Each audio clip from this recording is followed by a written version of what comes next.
Hey everybody, Toby the Walleye Vlog bringing you another fishing report for Leech Lake. I'm down here at the beautiful Trappers Landing Lodge with Josh again, and we're going to stand in front of the map and we're going to talk about the fishing report on the main lake of Leech Lake. We have so many people following our page asking different questions on the bite. Of course, a lot of people like to walleye fish, but the other species too. Josh, tell us about the bite here on Leech Lake, especially the main lake and your south end, which is so huge on 112,000 acres. It is. We got a lot of different structure to choose from. We've heard a lot about the muskies starting to go on the rocks right now.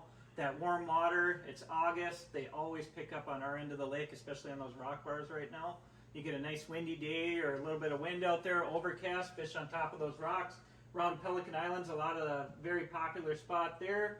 We've got Diamond Point, which is pretty popular, and then Huddle's Reef for those muskies. So they are hitting top waters when it's calm in the evening times. Obviously, fishing your majors and minors are an important thing too for those. Yep. Weather changes. Muskies. Yep. And we've seen a lot of big fish starting to come, pictures starting to come in, and guests saying that they've seen a lot of those big fish. What is the biggest fish you've seen this year? Biggest fish we saw was 51.5 inches by one of our guests. That's caught. a beauty. Yeah, beautiful Leech Lake one. Had that nice lake color on it with the barring on it.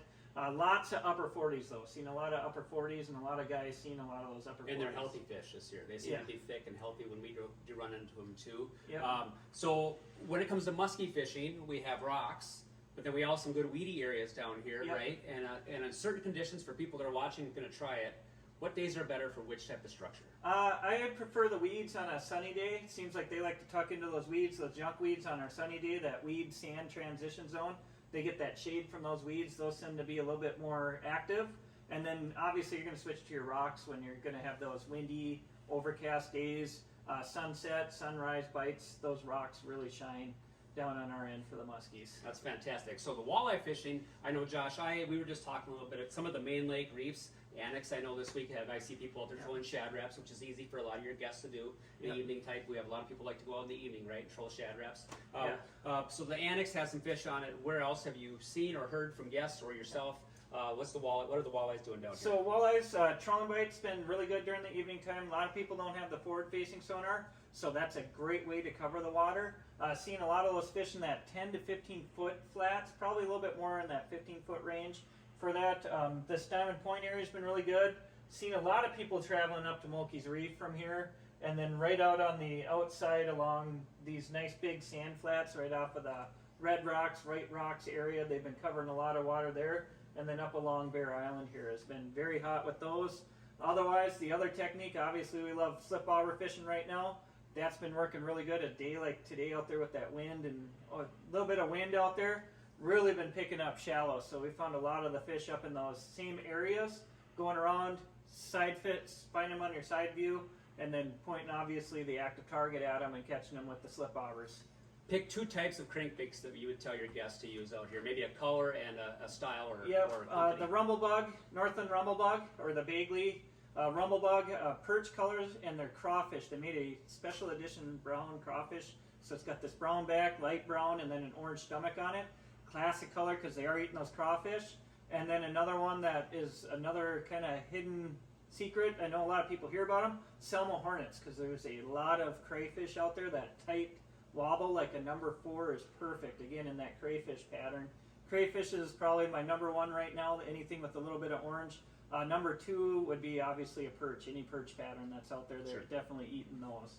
And then every once in a while, one of my favorite ones that I have is a bright purple. So purple seems to be another good, would be my third color option. Perfect. So what I'm finding on the main lake, and maybe you can attest to it too, is we're kind of have maybe gone past peak summer. We're starting to get cooler evenings. I saw low 70s, up to 74, but definitely lower temperatures in the morning, even high 60s, right? So our bite is changing a little bit, but it's definitely picking back up compared to where it was 3 weeks ago from what I'm seeing. Yeah, for sure. Those water temps, I mean, it was 52 degrees or something this morning, so yeah, they'll start moving back to those rocks. They'll start being into that crankbait pattern. You'll start to probably see them start to move shallower as we get closer into September again. So, and really follow that wind. There's a fly bug in it too. Lots of flies around. Well, it's a fishing resort, right? So there's going to be some flies around. So Josh, talk to us. This is great. This is a great report for our viewers and people. Maybe thinking about a place to go not only this fall but this winter. Josh, we talked a little bit about last time some of your amenities, and when people are thinking about an ice fishing trip, talk to us again about what you have for customers when it comes to winter fishing. Yeah, so we have our sleeper shacks, which are very popular. Those we already have those starting to go live for rental. We start usually December 26th. One of my favorite ways too, though, if you don't want to stay out in the sleeper shack, rent one of our beautiful cabins. We've got all the portable gear for you to go out. So we've got the otter ice shacks, the clam ice shacks, we've got the iron augers, all the Vexlars, all the flashers, underwater cameras. All of that's free for our guests to check out. Wow. Yeah, so a great opportunity for you, because I think staying a little bit, the sleeper shacks are awesome to have a home base on, but being able to stay mobile and move around, especially on Leech Lake, is an important thing. And we'll give you guys waypoints where we've been finding some other fish. We'll also point out some of these smaller lakes are great panfish lakes. If you're looking to get something during the day or getting your kids into it, we'll give you some of the little small lakes around the area too as well for where to go and where to fish. So I want to slap like that that. right off your face, for Josh. So that sounds like an amazing amenity, Josh. How do people get a hold of Trappers Landing Lodge to maybe book something like that? So if you got more questions with that, you can always give us a call, 218-836-2500. I'm answering the phone. We've got some great front desk staff that know a lot about it. So call into our front desk. You can also visit us at trapperslandinglodge.com. That does have an overview of what we have, or follow us on our Facebook page. We have a whole bunch of pictures and stuff about our ice stuff out there as well. So multiple different ways to get a hold of us. That's awesome, Josh. Again, thank you to everybody. This is a great resort here in the south end of Leech Lake with all the amenities you could ask for not only fishing but your family. Please check them out on their website. Thank you very much.